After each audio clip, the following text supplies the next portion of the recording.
আমাদের সমাজে বেশিরভাগ মানুষই বলে মেয়েরা নাকি শাসন চায় না, মেয়েরা চায় মুক্ত হতে, এই জন্য বেশিরভাগ সম্পর্ক ডিভোর্স হয়ে যাচ্ছে। কিন্তু এটা সত্যি নয়। আমাদের সমাজে প্রতিটা মেয়ে অধীনস্থ থাকতে ভালোবাসে। আমাদের সমাজে বেশিরভাগ মেয়েই চায় তাদের ভালোবাসার মানুষটা কিংবা তাদের স্বামীটা তাদেরকে শাসন করবে।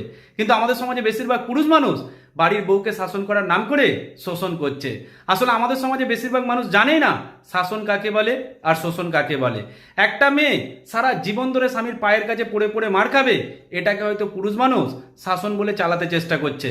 কিন্তু আমাদের সমাজে মেয়েরা শাসন এটাকে বলেনি। একটা মেয়ে ভুল করার পরে তার স্বামী তার উপরে যতটাই অকথ্য ভাষায় কথা বলুক না কেন, মেয়েটা মুখ বুজে সহ্য করে, কারণ মেয়েটা এটা মনে করে তার স্বামী তাকে শাসন করছে। কিন্তু এই শাসন করার নাম করে অনেক মেয়ের জীবন শেষ হয়ে যাচ্ছে, এটা বুঝতে পেরে মেয়েরা এখন একটু ঘুরে দাঁড়িয়েছে। আর এই শোষণের বিরুদ্ধে রুখে দাঁড়াচ্ছে বলেই বেশিরভাগ সম্পর্ক নষ্ট হয়ে যাচ্ছে, আর সেই ভুলটা গিয়ে পড়ছে মেয়েদের উপরে। কিন্তু মেয়েরা কোনোদিনই শাসন থেকে ভয় পেতে চেষ্টা করে না, বরং শোষণকে ভয় পায় বলেই স্বামীদেরকে ছেড়ে নিজেদের মতো করে বাঁচতে চেষ্টা করছে। এটাই সত্যি। ভালো থাকবেন প্রত্যেকে।